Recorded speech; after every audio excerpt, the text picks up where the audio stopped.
Other high-quality podcasts.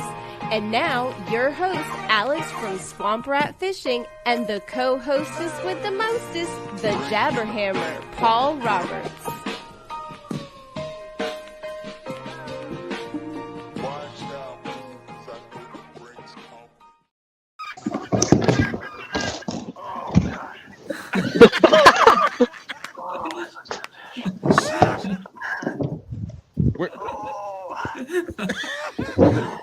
We're starting this episode of Queen City Chronicles out with a new segment we're going to be rolling on the regular Bass and Brews called Bass or Ass. So that was the first segment, even though I played the wrong one. But anyway, how's everybody doing tonight? Great. Excellent. We got a crowd in here tonight. That's all I can say is I'm not sure what's going to happen tonight with the Queen City Chronicles. We got Big Dummy, who's making all this fucking noise back there behind us with a drill, and I'm not sure what's going on. Are you fixing something, or are you tearing something apart? I'm about to put a black box together. This man came on a podcast, an audio podcast, and is about to put some shit together on a podcast. Y'all see what we have to deal with these Queen City degenerates. They come up on here and raise hell on the podcast, putting shit. It's crazy. It's crazy. This man's putting a black box together, but he can't put a handle on his little orange floating net from Academy Sports. Oh yeah, that net don't get used no more. It's wall art. Hey, I put a 7-foot piece of PVC on mine, and it was see perfect. that one don't get used either. I got this goofy one. Oh, that goes the in the little kayak. Yak Attack quick. No, Flip. it's just a cheap, but it has a deep, so I can use it as a live well when I catch my fish and drop the fish in it. That's what I do, but the problem with the net is every time I fish with a treble hook, it takes like 10 minutes to get all the fucking hooks out the net. It's a pain in the ass. Get a rubber net. That's what I got, a rubber net. It's just too thin. Anyway, here we are, Queen City Chronicles. Bear with me as we try to navigate the craziness that I'm about to tell you. This is event 8 and 9 recap. And if you're keeping up with it, last week you listened to event 10 in the AOI. We got behind, we tried to catch up, but the problem is a couple of these guys were fishing the TOC the week before we did event 9 and AOI, and they couldn't do it. They couldn't swing it. So I understand that. But here we are now. Me and Nick fell on our face.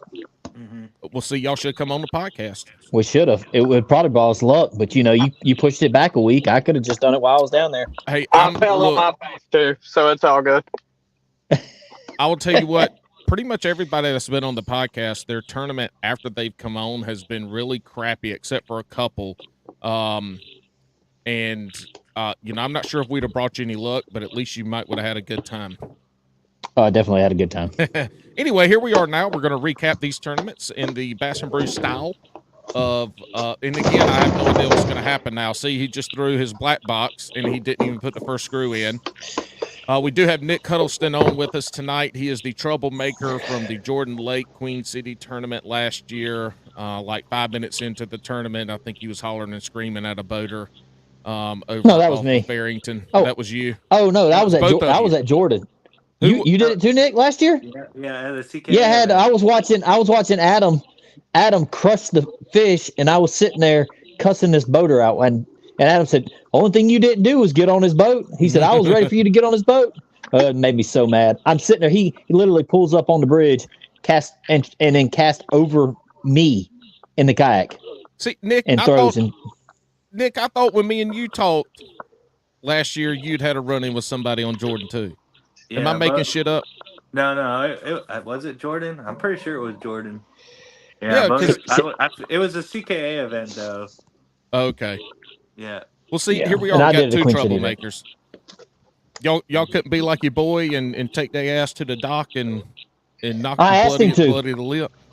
I asked him to. I told him to come on, but I wasn't bringing no hail makers like he brought from, what did he say, North Carolina? All right, so we got Nick Huddleston on here. We got Jared, aka John Stanley, and then we got Big John. Chud Dummy Walden on here.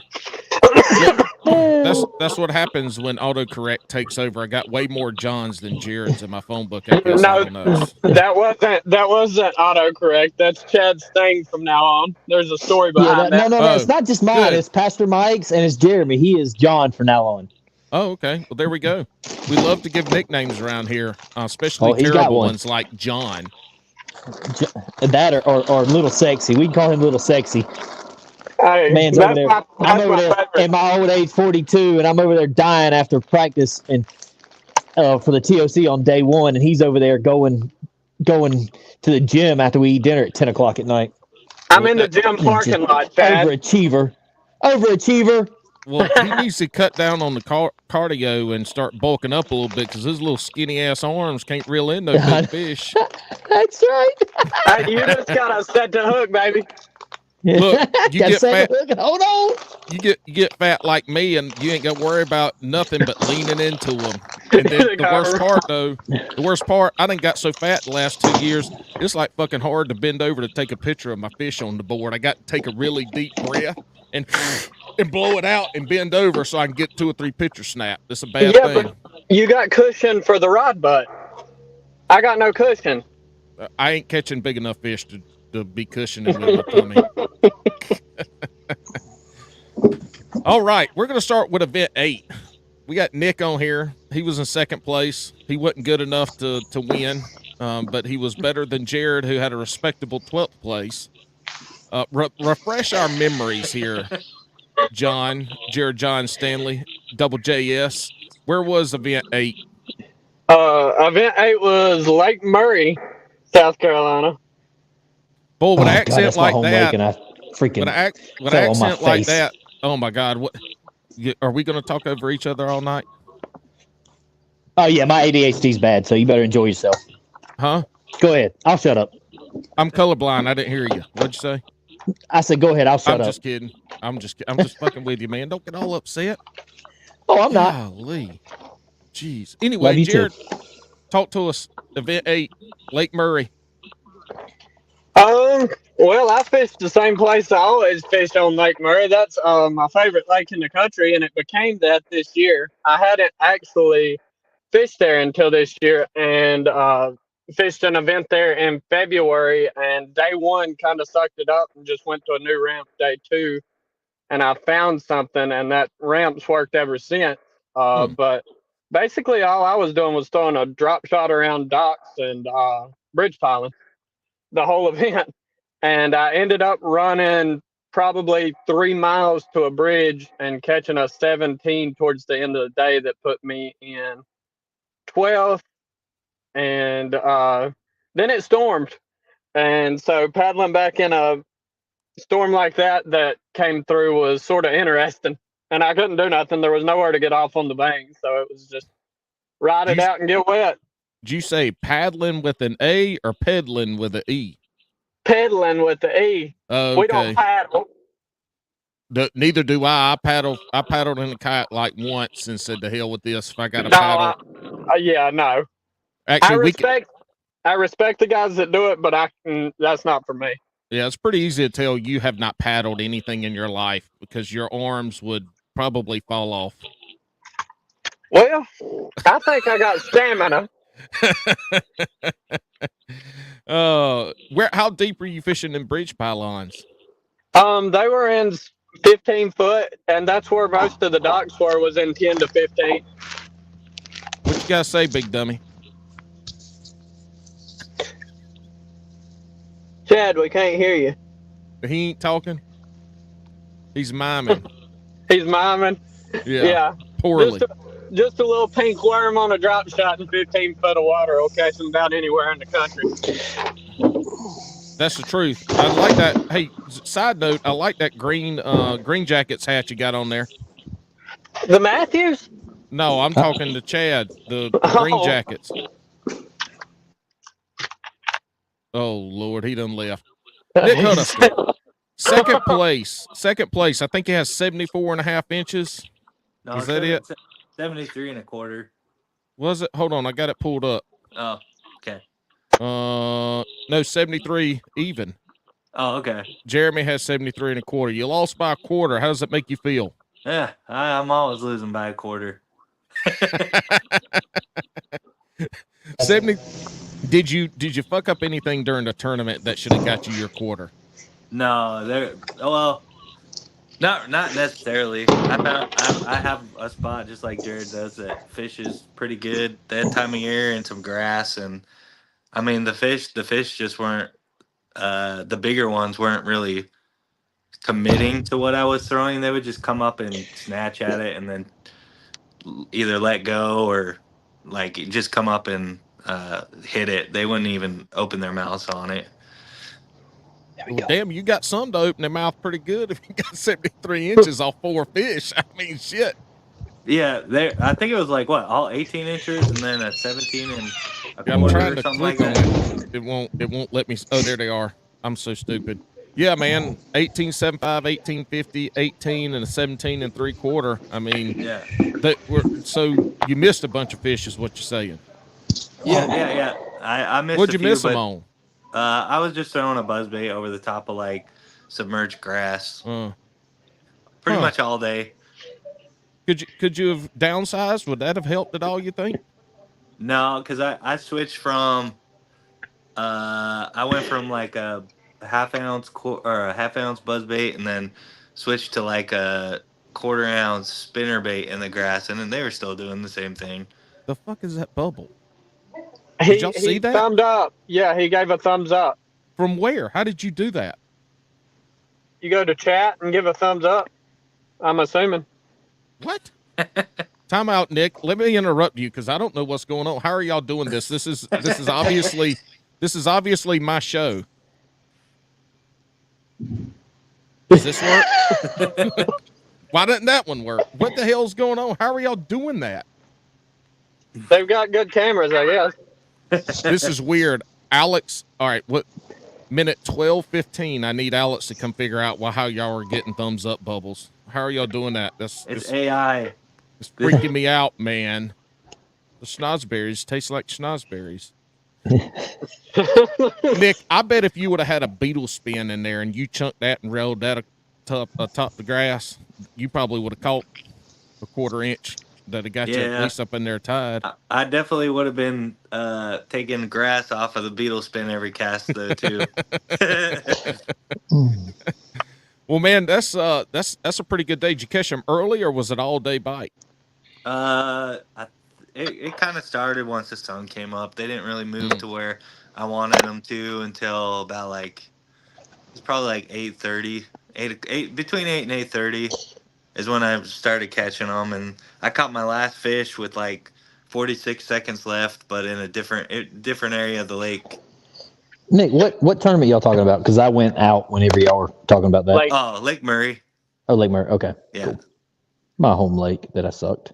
Where did you finish, Chad? I'm sorry, I already switched off of that. I don't know. I don't even know if you can that far. I don't know if you can scroll down that far. Man, I think that's 60 inches, 61 inches.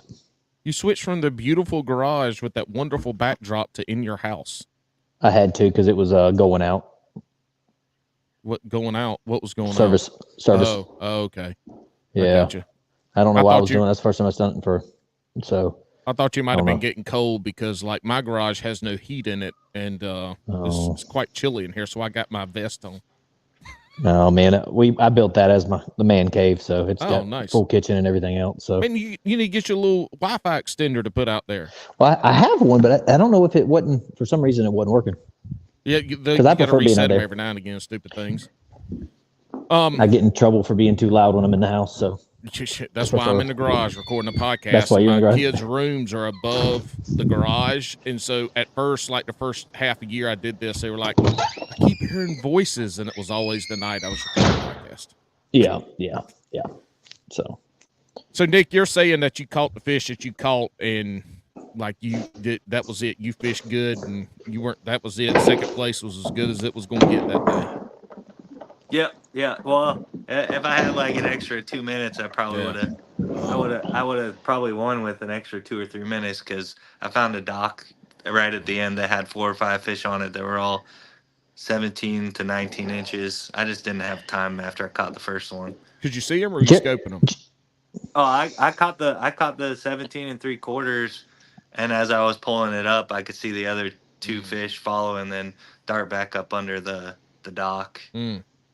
Y'all know, you do know that Nick is infamous for losing 20 inches. Like the whole club knows he loses 20 inches every tournament. But I caught them all this year though. There you go. I think I had 5 tournaments where I caught at least 1 20-incher this year. Right Awesome. in your wrongs. Yeah. You're right in your wrongs. Yeah. Last year, every tournament, he should have won it. He lost the 20-incher. Yeah. Ain't that right, Nick? Yeah. There you go. Well, hey, you can't lose it if you don't hook them, and That's mean, right. that's how it goes sometimes. That's how That's it right. goes. Maybe you need to put up whatever rods you got and get some new rods or some new hooks. Depends on how much your sponsors give you, right? What Yeah, sponsors? Is that a my such wife thing? is my sponsor. Your wife is your Yeah. sponsor. Shit, then you can get any rod out there on the market then. She sponsors me about $20 a month. Oh wow. Yeah, I'd be fishing with cane poles and silicone worms that I poured from silicone out of the Lowe's or Home Depot. Yeah.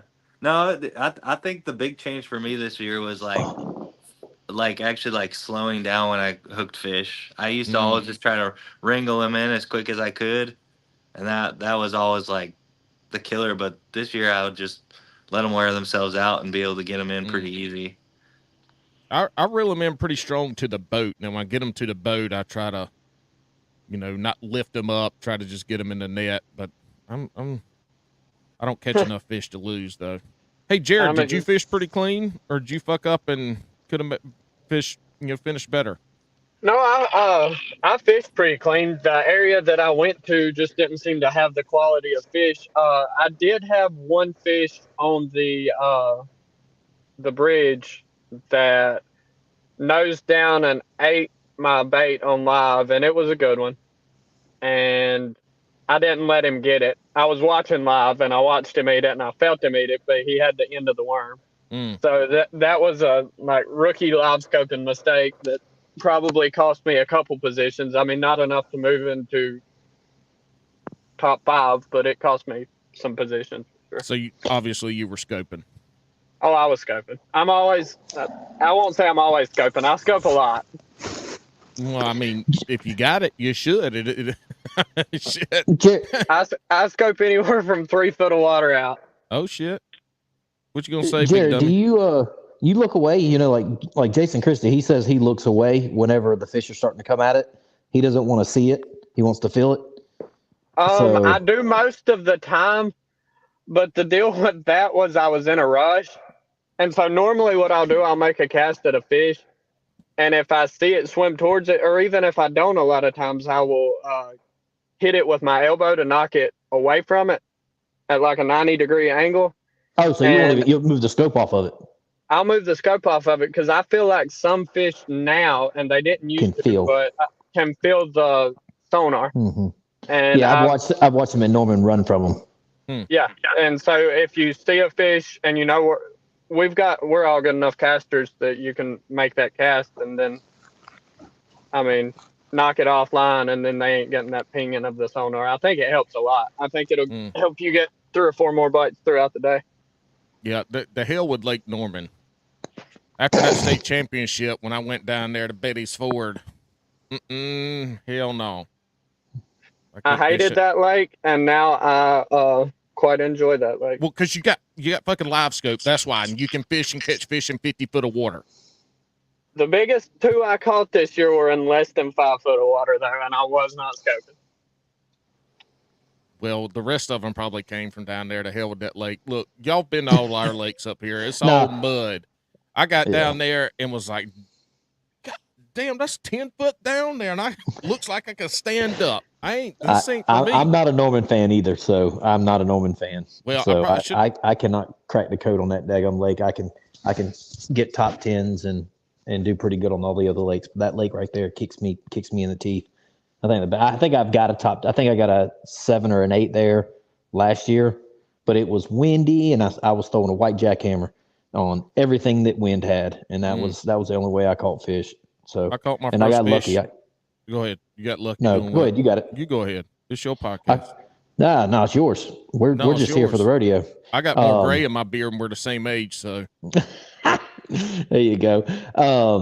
Yeah, so I got lucky. I made 2 consecutive casts and caught an 18 and a 19 back to back with a jackhammer. So, and that's it. You just got to run into them at Norman. Either you're really good like some of these guys at Norman, or you just got to get lucky. Well, I mean, and I'll take luck over skill on that lake, anyways. I went to the weigh-in, and those guys that were killing them were like catching them in 30 foot, 40 foot of water with Ned rigs and A rigs.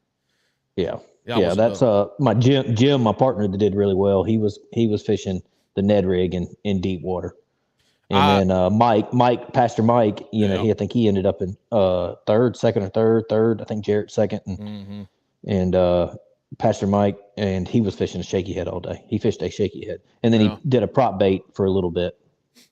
So yeah, I caught my first fish in like 15 minutes after lines in. I was kind of excited. And then not another bite the rest of the day. Anyway, the hell with that tournament. We ain't here to talk about that one. That's in the future some point. Maybe next year, maybe July. I don't know. At the time frame I'm getting these out, who knows? Well, look, before we move on to the big dummy over here, Jared, Nick, y'all got anything else from the tournament side? Let's before we move on, do this. Did y'all pre-fish for that tournament at all, or y'all just know Murray good enough you knew what you were going to do? I went down the weekend before and just basically like went into my areas and I didn't even try to catch fish. I just went there to look and see if they were there. Or how did you see if they were there? You just saw them through like would kind of just go to the areas I knew where they might be. They're usually there year round until this time of year in like early spring. Early spring, they kind of like stay away from where I fish. But yeah, I just went in there and I threw a frog without a hook on it in the grass. Yeah. Threw a frog, let a couple blow up, but then the week after they didn't even want a frog. So that's how when you can only fish on the weekends and you go spend a day and a half, 2 days fishing on Saturday and Sunday the week before, and you get it dialed in. And then the next weekend, obviously, a cold front pushed through. The wind's blowing 45 miles per hour. The water's down 4 feet. And, it's all different. It's all different. It sucks. Nothing, Nick? You're not going to agree with me? Just say, damn, I expected a laugh or something. God dang. Yeah. I don't know. Where I fish, they seem to be like I don't know, like local fish to the area. They don't really move in and out of there a lot. So you know that there. You just got to figure out what they bite. Yep. There you go. Or if they move to the other side of the pocket or the back of the pocket. Okay. Well, hey man, that's good. That's good. That's a good problem to have, is just finding the back, left, or right of a pocket instead of a whole damn lake. It's a nice little honey hole. JJSS, what's up? Not much. I went down the Sunday before and threw a glide bait around and just pulled them out of the cover and watched them on live scope. So I knew they were there. I knew the fish were in the area, and they generally are. But the problem was, it seemed like earlier in the year there was more 19s and 20s there, and this time there was more 14s and 15s there. Them 19s and 20s shouldn't be far. They should be in the same area. Well, they around. Your boy just couldn't find them on the day. Nor did I find them in practice, to be honest. But Murray's one of them lakes I'd like to fish some more, because that's the one good area I have on Murray, and it's a phenomenal area. But I would like to expand my areas on Murray for different seasons. I don't know that like well enough yet. Yeah, and you're gonna start winning some money over there, and you're gonna have a bunch of other people having that be their favorite areas too. I won quite a bit there this year. Yeah, he had a picture. He had a picture on his Facebook page that kind of blasted his area, and I messaged him. I said, "Get that picture off there, you idiot." He wasn't even thinking. I was like, "You definitely take that off of there." I intentionally don't take a camera to Murray because I don't really want a bunch of people in that area. Because I actually fished a KBF earlier this year there, and there was one other kayak there the whole day, and I finished 5th on that trail day. So was that March, right? Was that March tournament? It was. I think it was the end of February, February 25th, and we've got another KBF there coming up this year, and a Hobie BASS. Oh, but yeah. I'm sorry. Pass. Yo, Jared, are those back-to-back weekends? They are. So I don't know how the pre-fishing's going to work. I was about to say you're going to have to figure about the 21 days. I don't know if KBF's doing 21 days. Is KBF after the BASS or before? It's after KBF's in March. The first week of March, and BASS is February 24th and 25th. And if it comes down to it, I'm fishing bass. Yeah. Well, you get paid. Where's Sorry. Exactly. No, all right. Hell, I agree. Look, man. I mean, look. Where's Hobie going? Are they in South Carolina this year? They're going to go to Norman. Okay, that's all right. That's what I couldn't remember the schedule. I know, right? Now I gotta choose.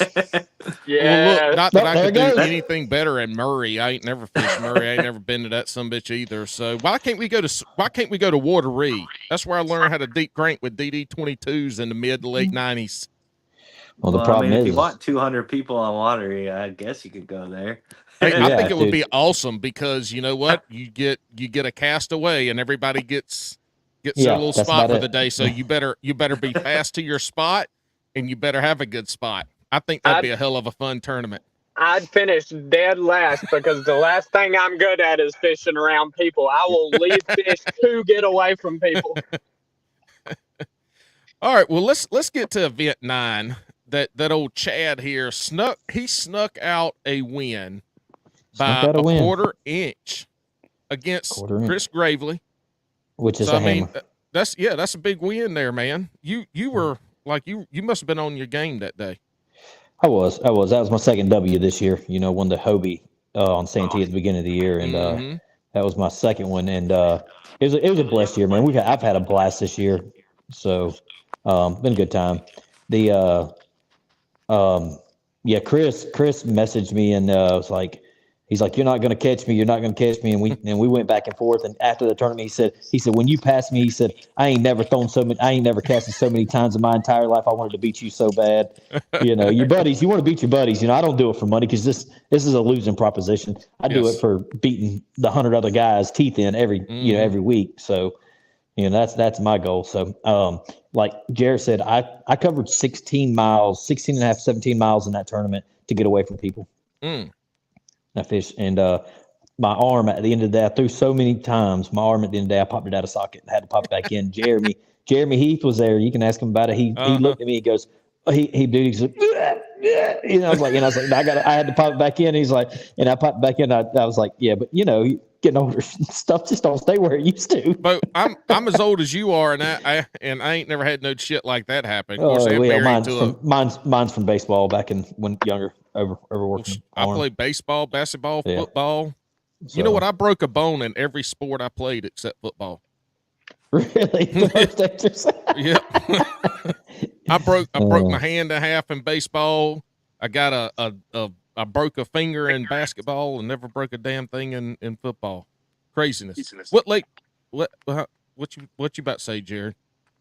I didn't say nothing. Oh, look at him over there trying to make his arms look big. Yeah, dude. That's why I call him Little Sexy. He was big sexy, but now that you said his arms are small, we're going to call him Little Sexy. He's got to be. John. Look, unless he's tall, there ain't the. I mean, man's fit. We can tell he's fit, but he needs to step back on the cardio a little bit and start bulking up some. So here's the problem. That's why he's throwing a drop shot all the time, because he can't handle throwing no jig or a rig or nothing like that. Easy. Jig's my favorite bait. Come on now. He's throwing a 3/8 ounce jig. He can't chunk a 3/4. He's going when he gets RH. He ain't gonna be able to wipe his butt or touch his back. I can't get the sticker off my back. Oh, I can't wipe. He gonna have to get one of those. Y'all know them the sponges that you use to wash your back on a stick. He gonna have to get one. He gonna have to get one to wipe his butt. One that you can put some toilet paper on. Do you know the little hand? The little hand to scratch your back. He's gonna get it. He's gonna have to tape toilet paper on it. Reach his hiney. Dude wipe. We don't use toilet paper. It's dude wipe. A bidet. He's probably got dude wipes in there. Dude wipes are man's best friend. No, they ain't, because it is your septic tanks. It is your septic tank's worst friend. Worst. Yeah. Yeah, but it's the field out in Lake Murray country's best friend. Let me tell you, because when you go up running up a bank in a national championship on Kentucky Lake, and you're using your shirt, you learn to use a dude wipe. You carry dude wipes. Hey, you need to post this on Dude Wipes page, and let's see if we get a sponsor. Yeah. Did you shit your pants or not? Segment brought to you by Dude Wipes. What were you gonna say, Nick? Little sexy John Jared Stanley. What were you saying, Nick? Oh, I was gonna say I learned in the Army you got to do dry, wet, dry. Dry, wet, dry. That's how you get it clean. That's how you have no racing stripes later in the day. It's the worst feeling in the world to walk around with swamp butt, especially sitting down all day. Hey, have y'all ever tried? What kind of boats has everybody got? I fish out of a Hobie during the season, but I've got a little Crescent right there that I play with. So, Nick, what are you out of? I fish out of a Hobie. What are you out of, Jerry? Native going back to a Hobie. Hobie life. All four of us. I tell you what. Look, which out of the big boats, right? We all got Hobies and Natives, Old Towns. I don't know how big y'all are. Which one do y'all think an average human being of 200 pounds and 6 foot tall could actually sit on the side and poop out without flipping out the kayak? None of them. Why don't you poop in the middle like I did in Chip? Well, yeah, exactly. Pull out the drive. But the only bad thing is I caught a floater. Oh, it's terrible. I had to go paddle out, start paddling, trying to get the thing out of there. But you can shit in the drive hole in the Hobie, but your poop, unless you got a lot of fiber, that shit's just floating in the drive hole. I caught a floater at Chickamauga. Yeah. Oh, yeah. Would you have your paddle out there chumming it up? No, I was trying to paddle,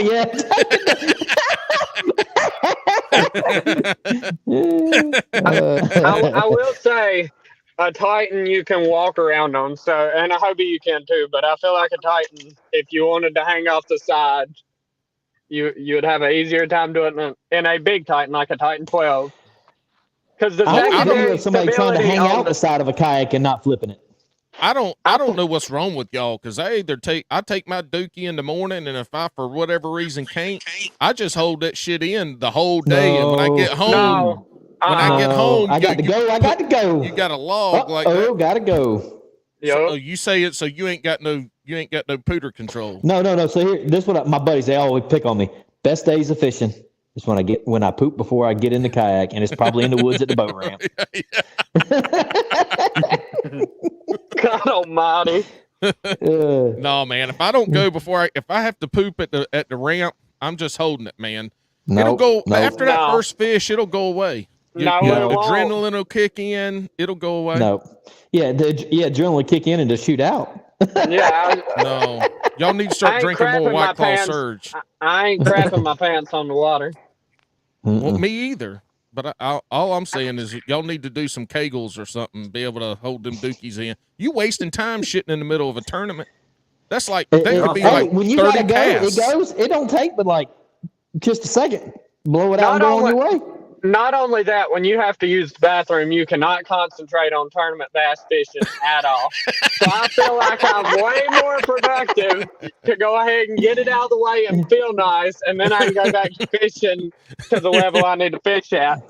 That's my excuse from now on. Yeah. I fished bad because I was holding it all day. Yeah, there you go. Nick, you had a terrible tournament. Fucking Paul told me to hold it in, that when I caught a fish, it'd go away, and I caught like 30, it never went away. It's his fault. Yeah. John tried to not go to the John. No, you won't ever see that happen. People Chad. can watch, it don't matter. What lake did you fish? One of those. Come on, man. See, y'all get these multi-lakes. Y'all get all one of those, one of these. I mean, no, I really can't tell you on that because I was invited for a friend and I told him I wouldn't tell. What was your friend's name? We can play, I was a police officer too. We can play detective and probably wiggle out Nah, the you truth good. at some point. No, am I good? No, you good. Yeah, I'm good. You're bad. You're bad. It's okay.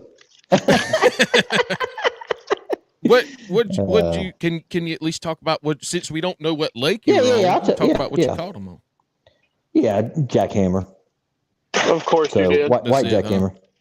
White jackhammer and trailer? yeah. No trailer? Trailer.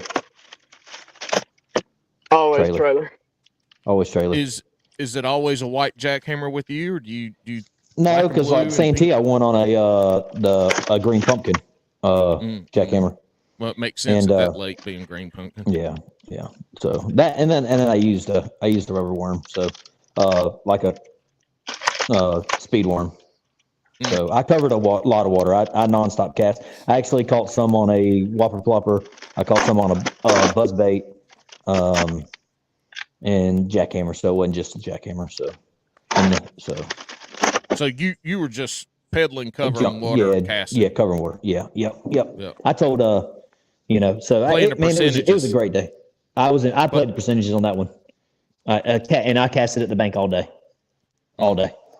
So I run two live scopes on my Hobie, perspective and forward. Yeah, at the same time. Oh, so, okay. And you're running both. And I didn't even turn it on all day. There's a certain type of year if you got to know when to turn it off because it'll cost you money. And just go, when they get on moving baits, you don't need to have that. You don't need to have it on. So I had to learn that my first year with the live scope. It cost me some stuff. Do you carry it with you just in case they ain't shallow and you got to go deep? Yes, I keep it on all the time. I'll actually show you the bracket that I got. I know nobody else can see it, but you can. Here it is. But this is gonna go on YouTube. They can see it. Oh, they can see it. Okay, they see it. If you were trying to keep it secret. Yeah, no, I'm not. So I actually got it on a trolling motor mount. Oh, and so it stays on the Hobie the whole time. Dude, it's actually pretty cool. It stays out the way, and then it plops down. And so it can stay up. It stays up all the time until I put it down, like you would put a trolling motor, like a handheld trolling motor. You push the button and it falls down. So it works really well. Yeah. I mean, I like to tinker. I like the builds. If you were to buy a pole for that, it'd probably be $500. What you probably made for $100. And it doesn't stay on the kayak, and it doesn't you just pop it up and it sits on the side of the rail and it's out of the way. And no, I leave it on all year long. I mean, even when I'm trailering and everything else, you don't have to take it off. Yeah, I don't have to take it off at all. It stays on. I run 2 screens in front. This year I ran a Humminbird on side scan and then live scope for Garmin with a live scope. So now, you said up front, are you putting yours up on the H rail in front of the hatch? No, I actually had an old kayak that I demoed and cut up into pieces, and I took the rails and I do it like you see. I think Christina Fisher has hers up, but I'm short. I'm only 5'7", so I took my bar and went down. Damn, you shorter than Alex. Yeah, so hey, it happens. And so I put 2 screens in front of my brother's 6'5", so you short jokes, I've got him my whole life. My brother always said my daddy was a milkman. So well, damn, he should have give you some more milk. Yeah, he might have grown a little bit taller. I got all the looks, he got all the height, so I ain't worried about it. God damn, your brother must be one ugly son of a bitch. Damn. Yeah, he is. Yeah, that's right. So did you get to pre-fish any, or did you just go out there and go fishing? No, I mean, it sounds like you didn't need to go pre-fish for what you did. Well, yeah, I pre-fish everything, man. I'm blessed, man, with my own business, so I get to practice. I'm probably spending more time in the water than most people in the club. So I know, Nick, you didn't pre-fish this much that much this year, did you? Not really. Just, I think I only pre-fished like 4 events, and it was just one day that I Yeah. got to pre-fish. But so I practice different than everybody else. I don't stick fish. I won't stick fish, pre-fish. Everybody, if you go with me practicing, you will outfish me practicing. I am not sticking fish. I'm not. It's dumb. It kills me. Unless you fish with him at Santee, then he catches everything, and you're like, "Wow, I can't catch anything." Well, yeah, that was. He, Well, he man, catches everything, and other people. I ain't fishing this spot tomorrow, so I'm gonna He caught snag like all 20 of it. He's talking He about caught when like 20 fish to my one the first time we ever fished together. Oh, when we practiced, yeah. Well, that was when I was new at it. Yeah. So you were throwing that bandito bug. Trust me, I learned about the bandito bug that day. I didn't know nothing about it. That was right when Guggen Squad's really come out with that bandito bug. Huh. Yeah. Oh, it's been a while ago then. Yeah, 3 years ago. Yeah, Nick? 4 years. 4 years ago. 4 years ago. Yep. Yeah. So 4 years ago. I've only been doing it 4 years. So, and that first year, you don't really know nothing. Second year, we really don't know nothing. Third year, you start, figuring things out. And yeah, because I didn't know the difference between mono and fluoro and braid and all that other stuff. I mean, my dad's in the boat business. I've done really well on Murray, but I was always throwing mono, but that was in a bass boat years ago, like 10, 15 years ago. And I didn't know the difference. I got 27 pounds. My dad DQ'd me one night. I was 5 minutes late to weigh in. It was a Tuesday nighter. He ran it and he DQ'd me. And they're like, I can't believe you DQ'd your son. He said, I DQ you, wouldn't I? And he DQ'd me. Yeah, I was late. When I got back into fishing in 2020, late 2020, it'd have been December 2020. I wanted to start fishing again. All my shit had mono or big god dang man XT Trilene XT XT. Okay. I didn't know what the fuck an A-rig was. I didn't know what an A-rig was. This is 2021. This is 2 years ago. I was like, what in the hell is this mono bullshit? I went and bought a bunch of brand new XT Trilene to re-spool my reels with, and I quickly caught on to all the new stuff that I had, because I had about a 10-year hiatus, pretty much from 2009 to 2020. That was what I did. I went December and played golf 2020. I went and played golf for 7 years. So 7, 8 years. But what I did before was was not. I mean, it was. I would say it's old country fishing. Go out there and just have a good time, And if you catch them, you catch them. If you don't, you don't. Damn, do you have to buy your golf clubs in the kids section? No, they didn't. So I got lucky. I was just right over the limit. I was real close to it though. Okay, thought maybe they had to shave them down a little bit or something. Oh, they cut them down, so I got down to it. I actually carry a 2 handicap, so. Shit! In golf, yeah. So my handicap is me. Is when I step on the course, I'm the handicap. No, I knocked the shit out the ball, but I mean, I swing as hard as I can every time I swing it. So it's either going nowhere or somewhere. And by the end of the tournament, I'm drunk, and the next day I'm so fucking sore I barely get out of bed because everything's hurting. Yeah, I had a golf buddy. It was actually a memory popped up. He's passed away. Been over a year, probably 2 years now. And Mr. Jack, and he was 72 when he passed away. And he was a mentor, and he pitched in college. He played basketball in college. He didn't start golf until his like late 40s. And oh wow, the man was, when he was 70, 71, before his heart started getting bad, he was still piping at 250, 260. And if he got in the 40s, he called the 40s the suck zone. So when you play with somebody better than you, that's why I believe all these guys in the Carolinas need to be fishing with Queen City, because the only way you're going to get better is fish with people better than you. If you want to know if you can go do it nationally, come beat the guys at Queen City. And I'm being serious. I really feel that. And if you can beat them, then you can be able to compete anywhere. This is my 3rd year doing this, and you can tell the folks that it's their first year in it. You can tell the ones that are gonna, if they keep doing, are gonna do something. If they're struggling, if they're finishing the bottom, because they're the ones at the ramp that are asking people questions. They're the ones at the ramp wanting to, can we go fish? They're the ones doing that kind of stuff. And you can start to pick out the folks that are struggling because it's their first or second year. They've never fished before. They just got back into it or whatever. You can tell those guys that are going to catch on quick. They're going to catch it. Yeah, Because they're I will asking tell the you, right questions. the Jarrett and Bennett next year, the two young guns. We got the kid. I nicknamed Bennett the Kid a long time ago, and evidently it's stuck. So Bennett the Kid. So when you get Bennett on here, if you get a chance to get him on here, I call him the Kid. We got to get him for the state championship. Yeah. Yeah, and well, didn't he? Oh, yeah, South Carolina, right? Mm-hmm. Yeah. No, the Carolina championship. Yeah, well, he won at Norman. Oh, yeah. He won at Norman. Yeah. That's right. He won at Norman. That's right. Yeah, for sure. And hey, did you have anything? Oh, go ahead. I didn't mean to interrupt you. No, go ahead, buddy. I got ADHD, so it's never rude to interrupt me because I'm just going to keep going. Hey, I do too. Undiagnosed, unmedicated, and I'm colorblind. Wow. Are you colorblind too? No, I can see color. Oh, so I can't. That's why it's when I fish with lures, it's white, black, or yellow. Oh wow, wow.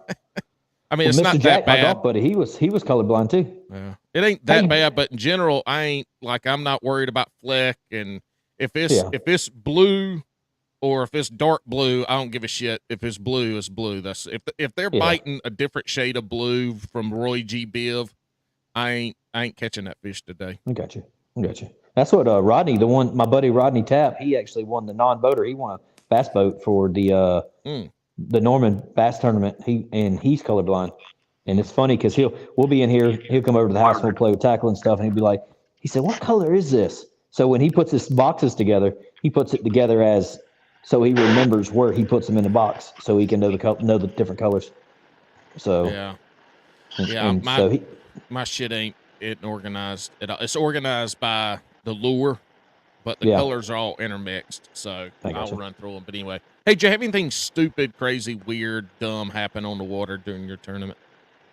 Well, at whatever lake you just fished at for event 9. Oh, that lake.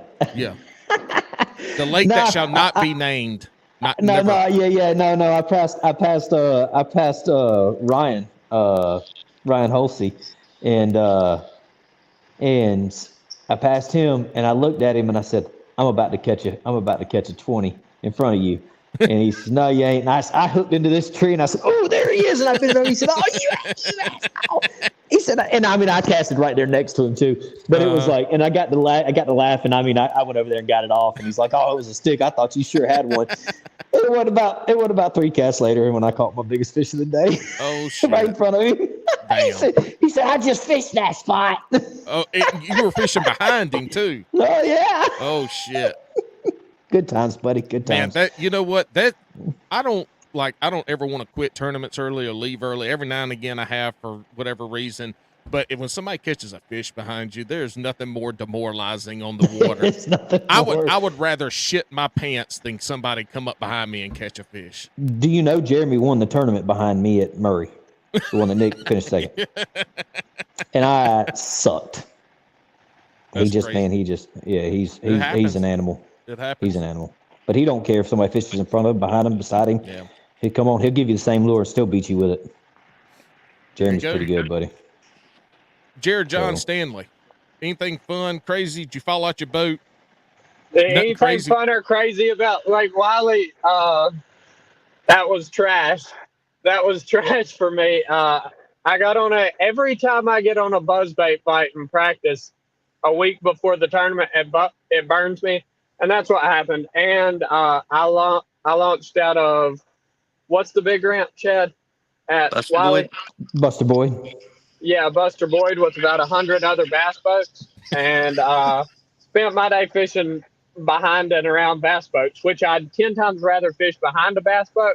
But when you're running 20 minutes, at one point there was 7 plus 4, 11 bass boats sitting on that bridge. And at that point, I spun out, is what happened. I spun out and fished like crap that whole event. Nick, you did. You found fish before that event too, didn't you? They shut off on you. Oh, you're talking about yeah. I found them in the river though. Yeah. River fish. They changed it. They changed hourly. Well, they changed with that water flow. Well, The week before, I had 74 inches on a 3/4 ounce jig and a buzz bait. Yeah, I think I caught one tournament day. Mr. Hammer, you sure he can set a hook on a jig with him? He says you know. so. Hey, I mean, they're there. They're there. he might be setting a hook like Chris Cruz's sons in the boat. You know, y'all know who Chris Cruz is? Cruise fishing. No, Have y'all but I'll check him out. Have y'all seen the TikToks and Instagrams of the kids setting the hook so hard the rod wraps around his head? Yeah. Have y'all seen that? No, Yeah. but I'm going to go find it. So. Okay, yeah, you'll find it. It's just these extreme, crazy, wild hook sets. Anyway, Chris Cruz was on our podcast. He has a ton of out of Louisiana cruise fishing. They put out a lot of content, but it's his son and one of his buddies, his fishing partner. Is he always sitting down? He's always taking his kids hunting. Yeah. I mean, he's marshaling or he's driving the boat for him in their driving tournaments. the boat for him. Yeah. I got you. Y'all, if you go on social media on Instagram or I just YouTube, didn't know that was his name. Yeah, Cruise Outdoors. Cruise Outdoors, cruise fishing. Yeah, that's why I guess John Jared Stanley, double JS, sets the hook like where he has to set it so hard he about loses the rod. It's some bass twitch muscles. That's right. That's right. You got to hit them fast and hit them hard, and then throw them in the boat because I don't carry a net. Look, the best some of the best tournaments I've had, I had no net. The matter of fact, the biggest fish I ever caught in a tournament was an 8+ pounder, and I had no net. And he had he had 2 of the trebles of the back treble hook in his mouth, barely. And I just reached down and grabbed him. I was like, if I'm going to get hooked today is a day. And I do not care. I lost in the TOC. I lost a 22, 23 on Wiley, and I hit it. The hook was in his bottom lip. It was on the back hook, treble hook. And I when I went to scoop the net, I hit him right here with the net and knocked him off. Then he flops on his side, right? Mm-hmm. And then I try to scoop him again, and I completely just hit him again with the net and knocked him away from the boat. We had a tournament at Harris in February, and it was a hurricane. Wind was blowing 800 miles an hour, and I caught it would have been big fish. It was 21, 22, and it turned. The wind was blowing, so the boat turned, and I got excited and went to go net it, and I caught. I can't remember if the front or the back, but the net was hooked into the treble hook, so like I couldn't do anything. So I tried to kind of pull it towards me.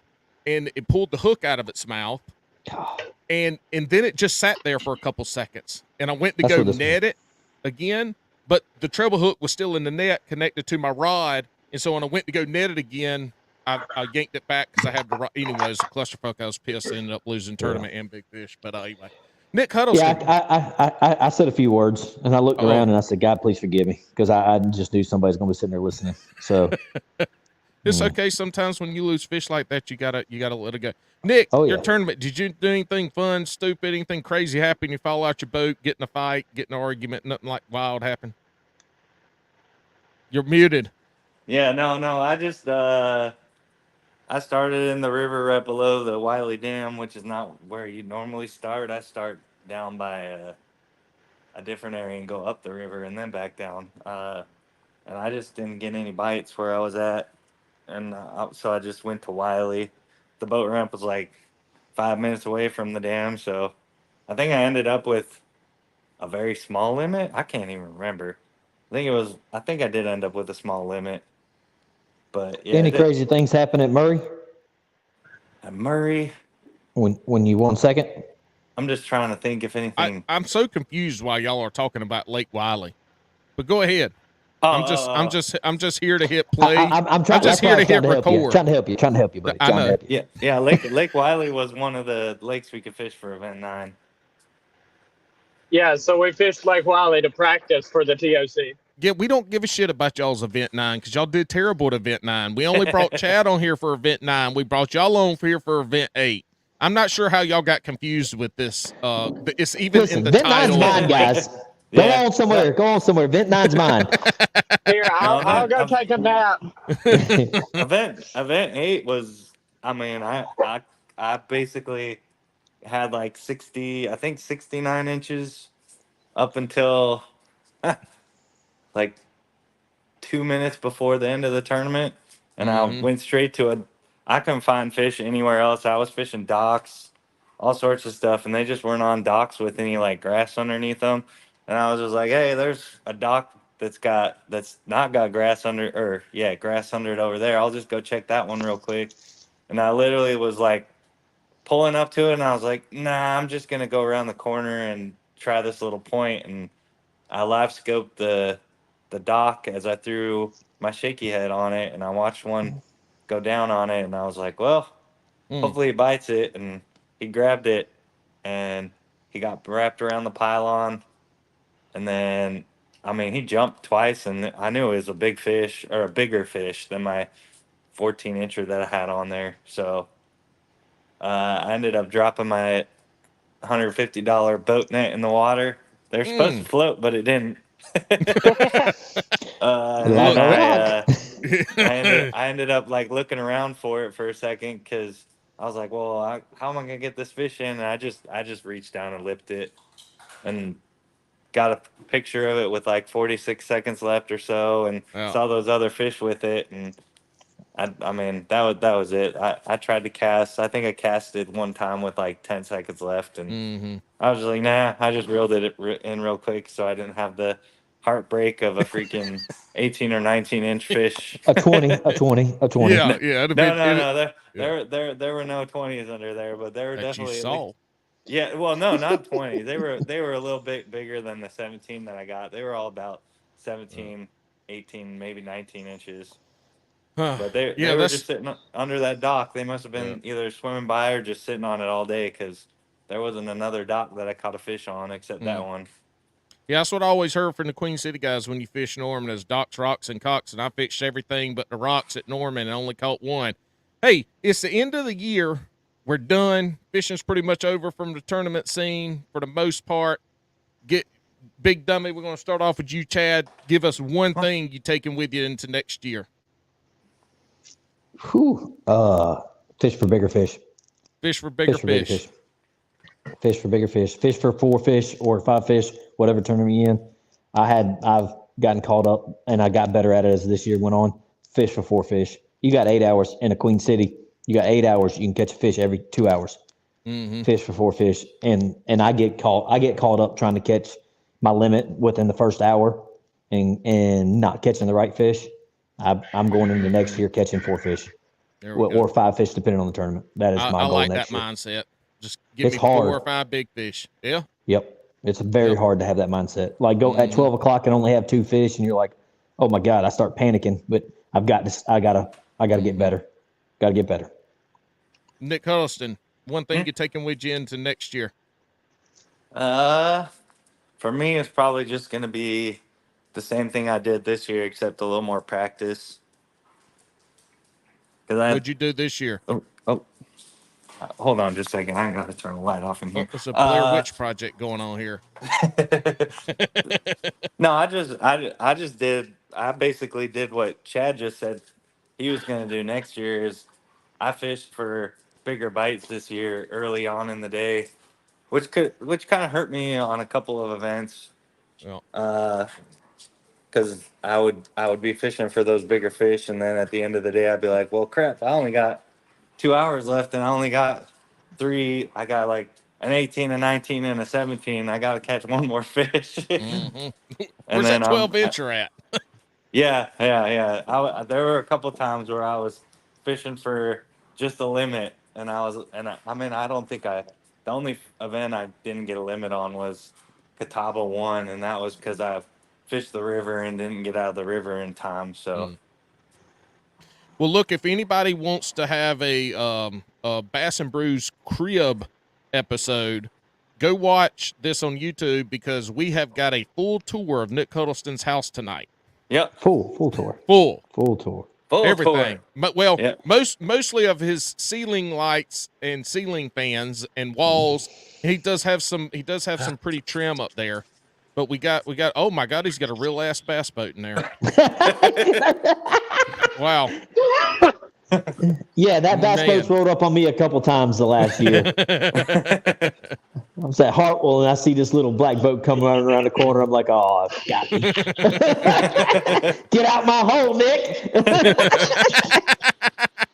That ain't the first time he's heard that. Oh,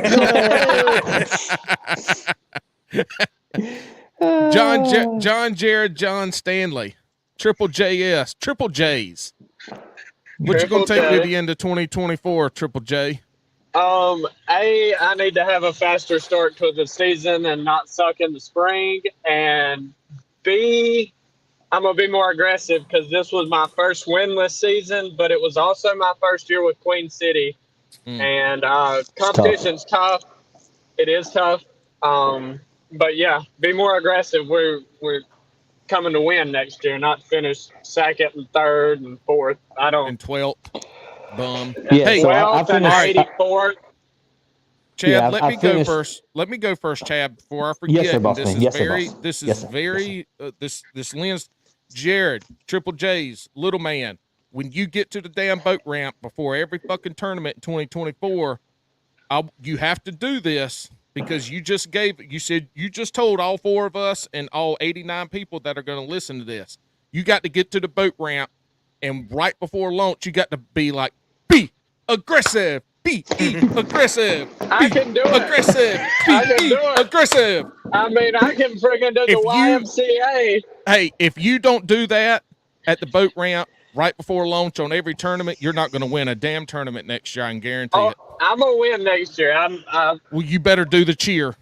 Chad, you better I'm get some coming for you, spirit buddy. fingers. Come on, you better buddy. get some Come spirit on. fingers and drop Let's them down go. too. Let's go, sexy. I'll be done with school, so I'll have a lot more time to fish. Yeah. What were you gonna say, Chad? I've been, 4th 2 years in a row in Angler of the Year. I am not looking at points a single time this year because I got stressed because I was in the running about halfway through the year, and I said the heck with that. This year we going for W's. We ain't worried about that Angler of the Year crap. But hey, if you win, you ain't got to worry about nothing. It'll take care of itself. Take care of itself. Well, look, fellas, this was a wonderful, good time. Hey, Liam. Who's that Spartan in my TP? All right, this was awesome. This was great, a fun time. I knew this was going to be a good recap. Y'all were awesome. We got tours of Chad's house and Nick's house and Triple J. He's I think he's in his closet with his little single light in the background. But this was a good time. I appreciate y'all coming on, recapping your tournaments, and more than anything, having a good time. I know y'all are gonna have great years next year. Hopefully we run into each other a couple times fishing. I'm gonna try to get out that way if I can. But look, we appreciate y'all coming on. Everybody, this Bass and Brews, Queen City Chronicles, event 8 and 9. Y'all hang on, don't go anywhere real quick. And hell, let me get this thing. Where's the music? There we go. Hell.